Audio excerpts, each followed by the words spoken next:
Welcome everyone. Our last Transcendent Self 1, the spiritual sky of the year, a meditation of the year. We will be back next year in 2022.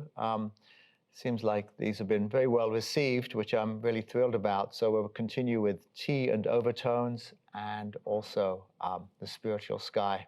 Just welcome. I'm thrilled to have you all with us. We just ask for the highest and purest light from the highest and purest source to surround and fill the space we're in and each one of us for the highest good.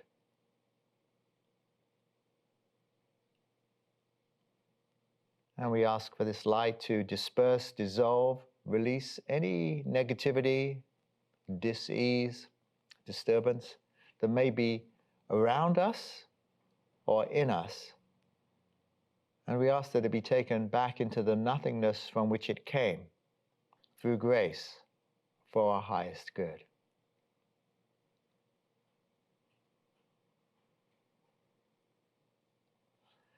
So hopefully the space that you're in and your inner space as well feels a little bit more cleaner and pristine, and hopefully even more so by the end of this hour together.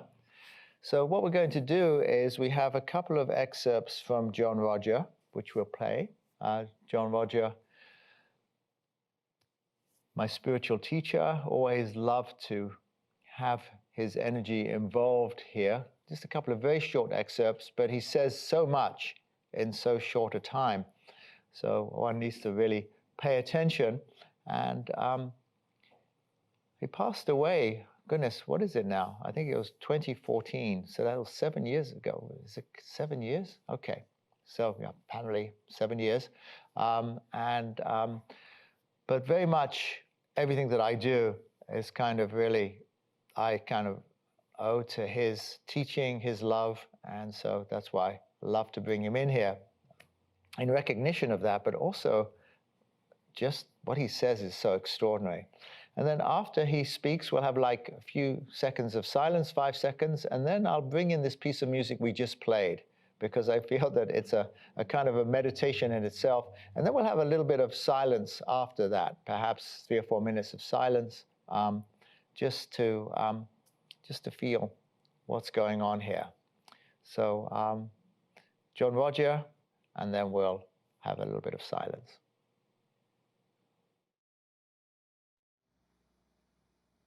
The divine presence is exactly that thing that is present everywhere. And I could take you to a radical point of view and tell you that there really is no soul. There really is only this presence that is omnipotent, omnipresent at all times. But we talk about the soul as that individualized energy to give you a sense of well-being, so that you can wave your dilemma away as you rise up in consciousness to find out you are what you have always been, and you are the one you've been looking for. If you're not pleasing yourself by being who you are, I got some sad news for you. That's tough, because that's all there is.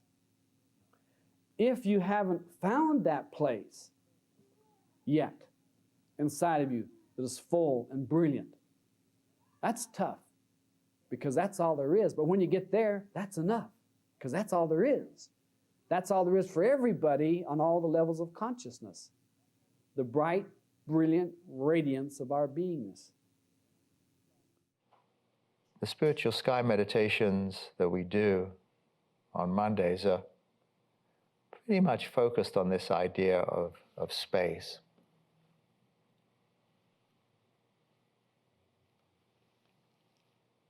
Space in all things.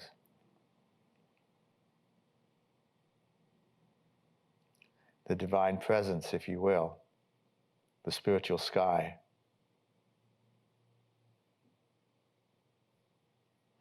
And if we feel contracted on any part of our being,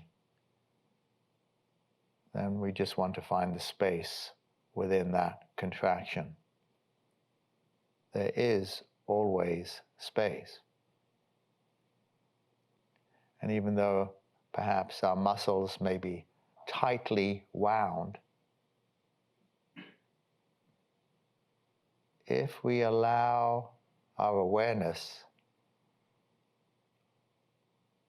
to enter into that muscle, our consciousness, our mind, whatever you want to call it,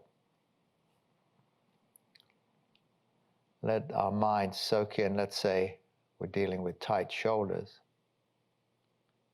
Let our mind soak into the tissues and begin to find the space within it.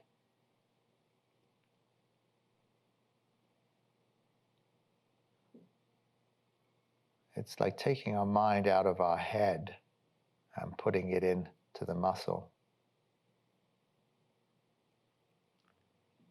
Or wherever it is that we need to find that space.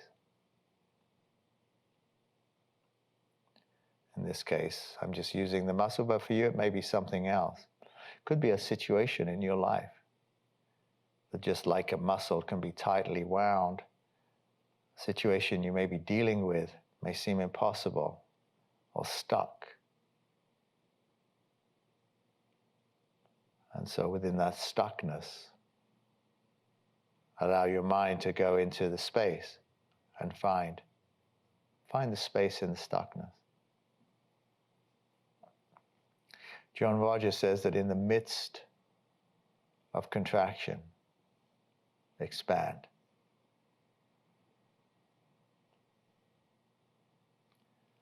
So we know that in any contracted state, there's a possibility for expansion.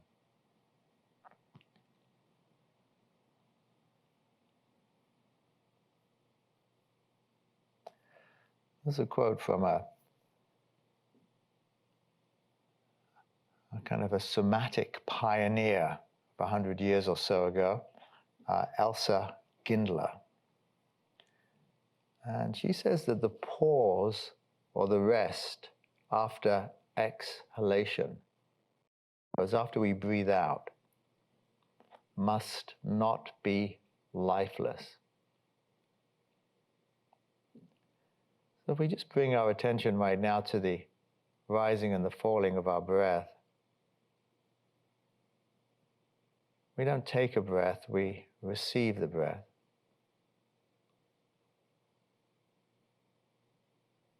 There's no effort involved.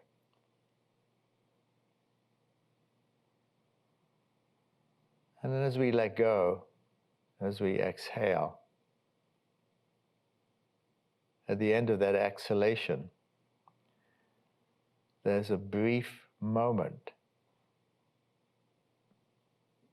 before it turns into the inhalation. And that's the pause that Elsa Gindler is talking about.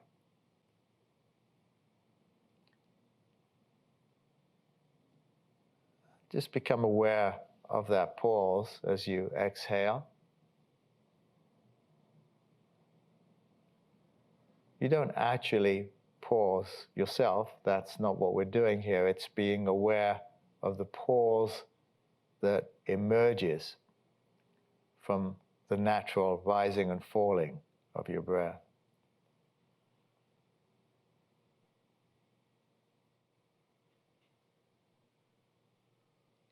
So you let the inhalation naturally be received by you.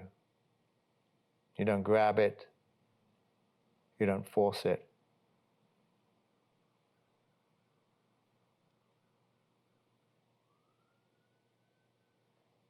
So it's not long before you get the idea that you're being breathed.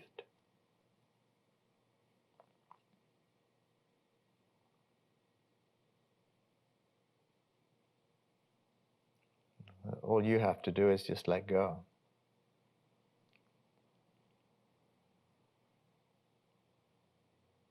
After all, when you fall asleep at night, you let go. And you wake up in the morning. Well, when we wake up, it's not like we can say that it's been a hard night of breathing. We haven't been doing anything at all. We were being breathed. the breathing was being done for us. So we can take advantage of that during the day by just realizing that in many ways to live life is effortless because it's being done for us.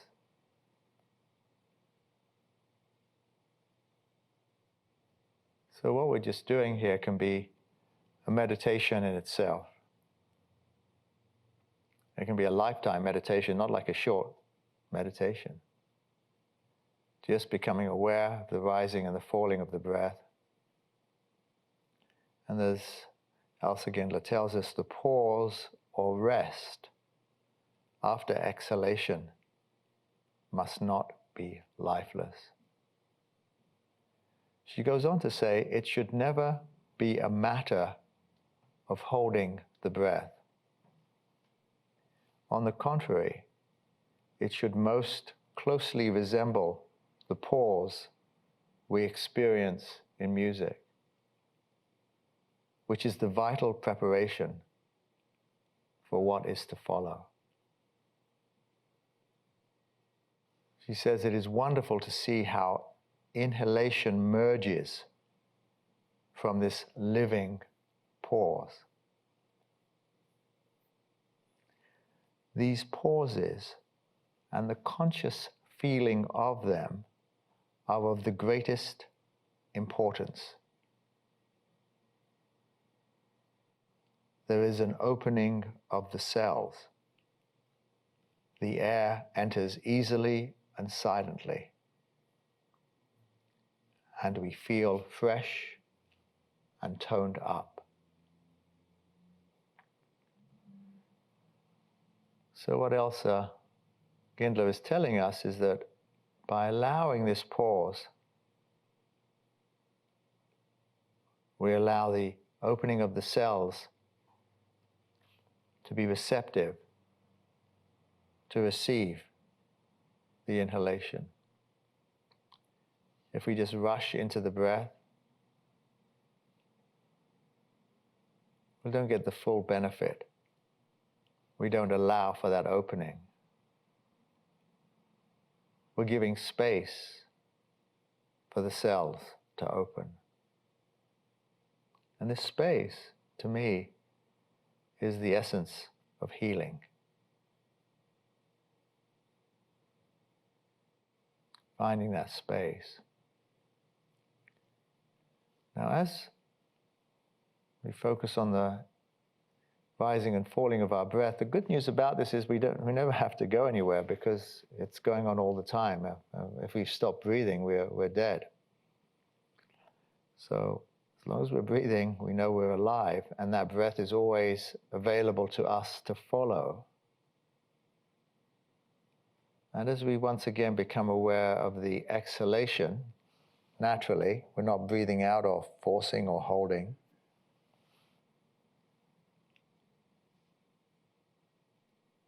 We can enter that space between exhalation and inhalation.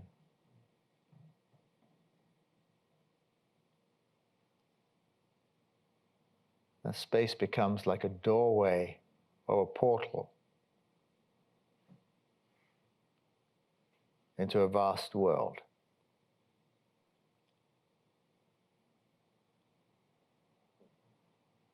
As you enter this vast world, for those of you who have just entered this portal or window or doorway between the exhalation and the inhalation, it can be so vast you can feel lost. And so that's why we ask for the presence of the inner master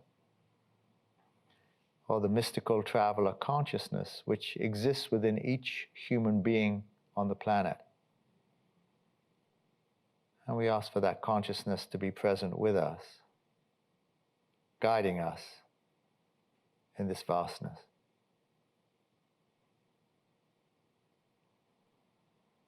And so you may see a color appear before you, or just a feeling that you're completely safe in this vastness.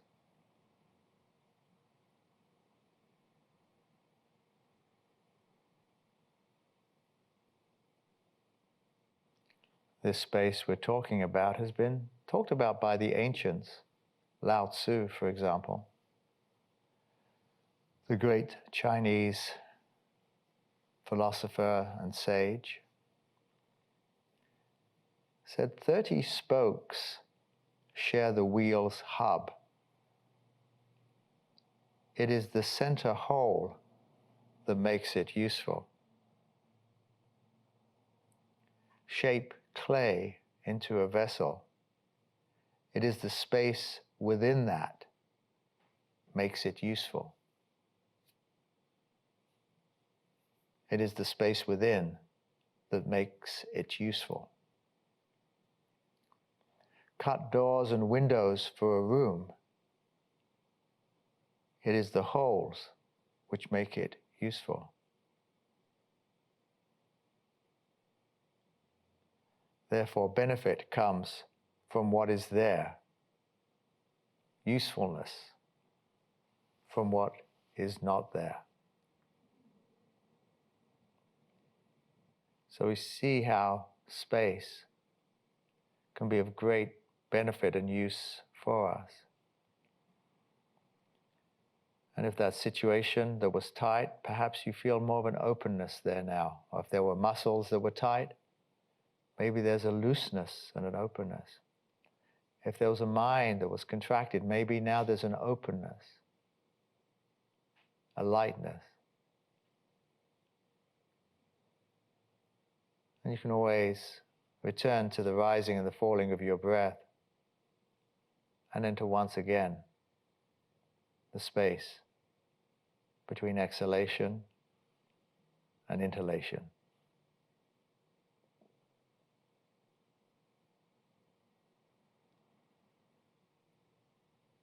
A space where there are no problems, no restrictions,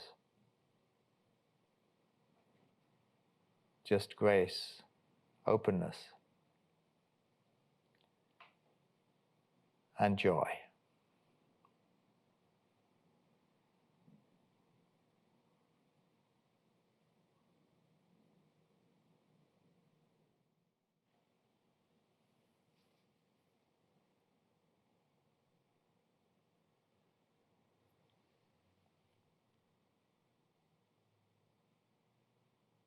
This idea of space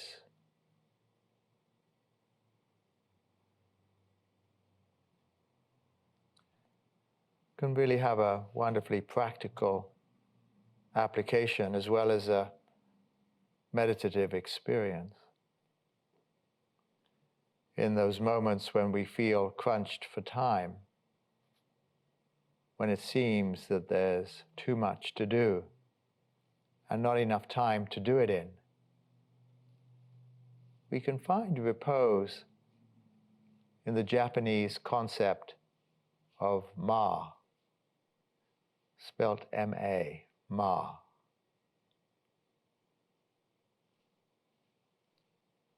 When we think of boundaries, we tend to think in linear terms.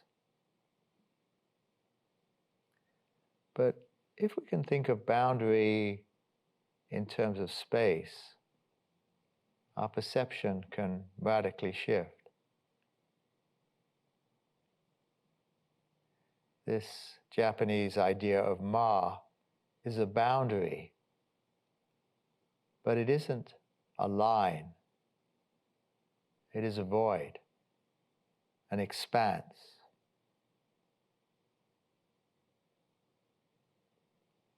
The literal translation of ma is space between. But rather than a static gap,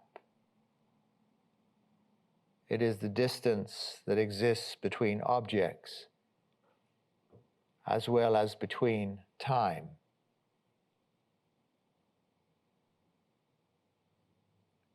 It is the silent pause between musical notes, the shadows between the light streaming through blinds, and even the interactions between people.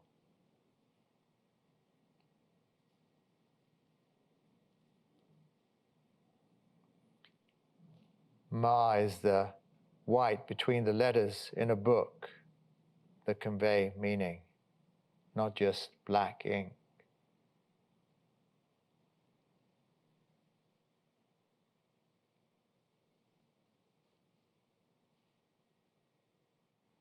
This could easily be called a love of emptiness, because Ma is a celebration of not things, but the space between them.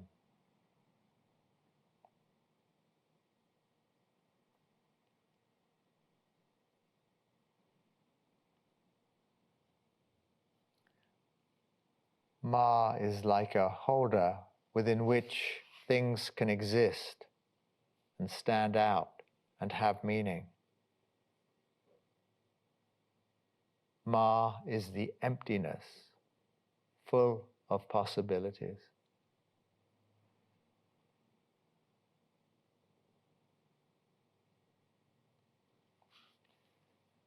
So one way to think about our busy lives, perhaps where we don't feel we have enough time or there's too much to do,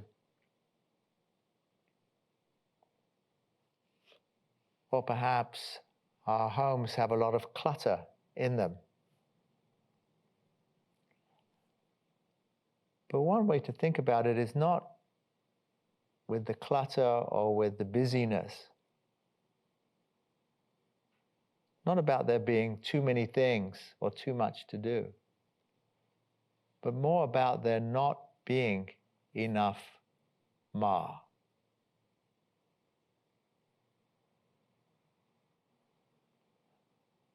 So we can take moments to pause like we've been doing.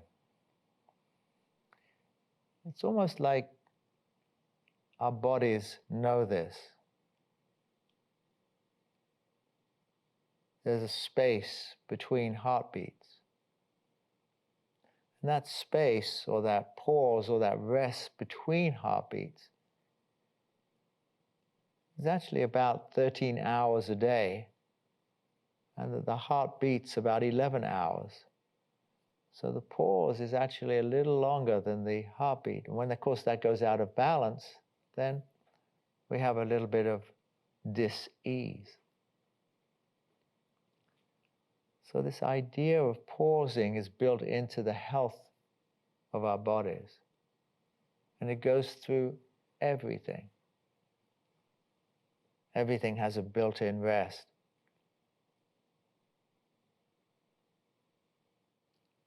We can even translate this into a movement practice such as yoga. There was a yoga article a few years ago in the Yoga Journal entitled "The Space Between." And it was about the transitions between yoga poses or asanas, the moments to pay attention to the breath and those shifts that happen.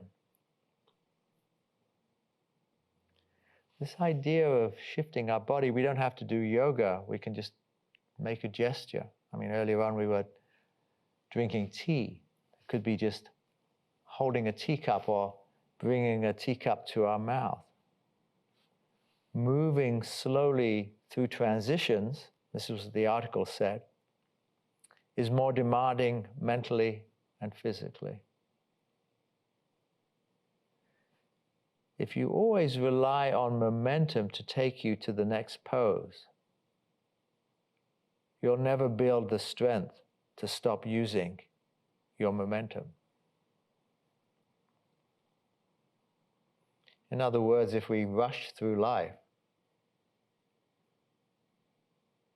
going from one thing to the next mindlessly, we never build the strength of the pause, of the rest point, the still point. T.S. Eliot, the poet, tells us that that still point is so important because he says there the dance is. So when we move, we can become aware of this still point. Become aware of it now as once again you enter that window, that space between the exhalation and the inhalation. And once again enter that vast world of space as you ask for the inner master to guide you for the highest good.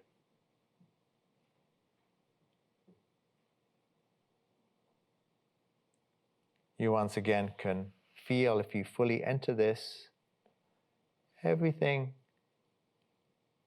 unraveling, unwinding in a good way, so that there's more space available to you, and that problems and situations that seemed insurmountable, suddenly there's a way through. You've opened up space.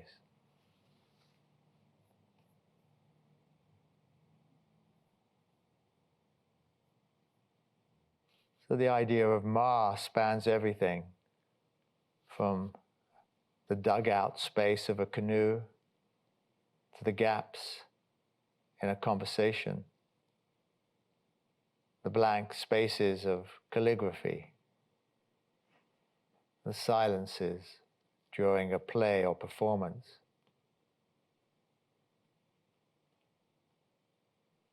Wonderful things can happen in this emptiness. This place, this space, this Ma is our moment to breathe in, reflect, and enjoy the space between. These Ma moments are everywhere. We normally fear nothingness, but when we enter into Ma, we find relaxation, expansion, joy. And that between the busyness, we always have time.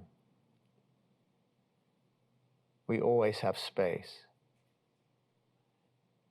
And when we locate it and enter it, our perception changes from contraction to one of expansion. And we realize that we can turn any empty moment into something profound and rejuvenating.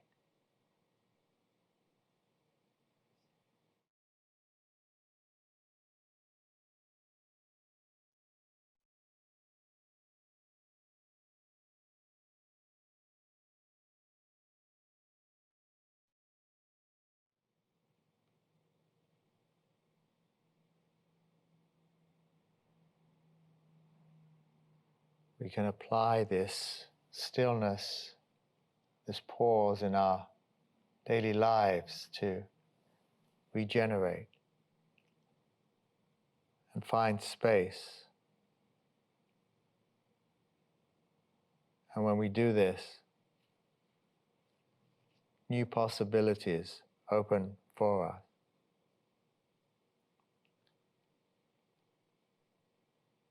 An author called L.R. Nost says, patience is an inner pause, a brief stillness, a moment we give ourselves to breathe through our initial reaction, so we can move to the place where a calm, thoughtful response is born.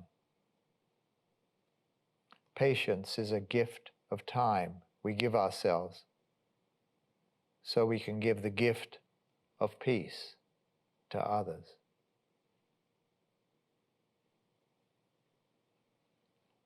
So again, we're seeing here that patience arises out of the space we give it. When we enter this space between,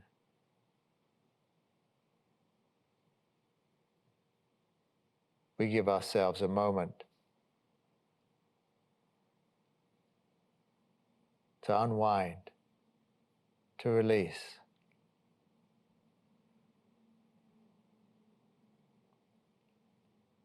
And we enter into a calmness and repose that is healthy and rejuvenating and renewing. Again, don't eliminate the joy from all of this. It's so easy to get serious, but this spaciousness has a joyful, lifting quality to it. It's not cold or empty. It's spacious, but filled with a joyful vibration,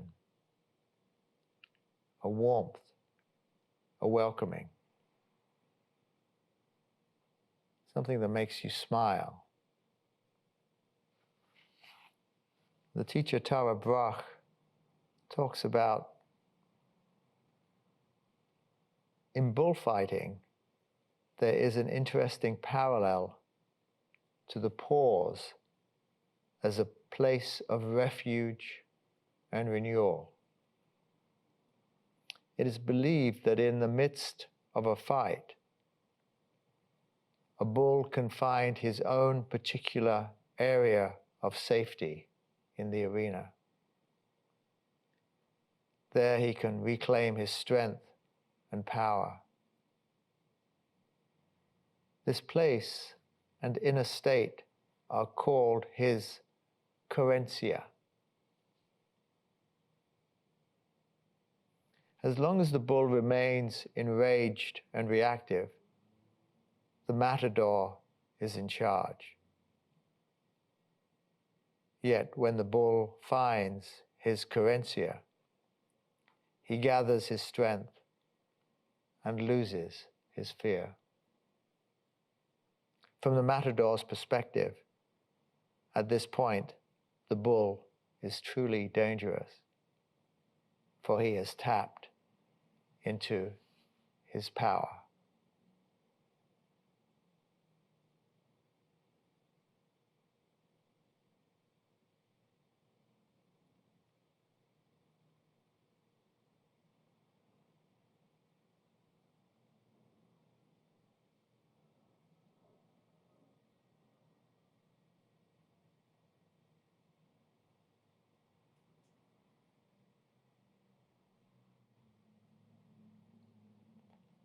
You can begin to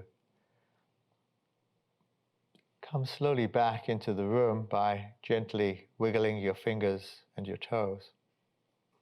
Perhaps taking a little deeper breath.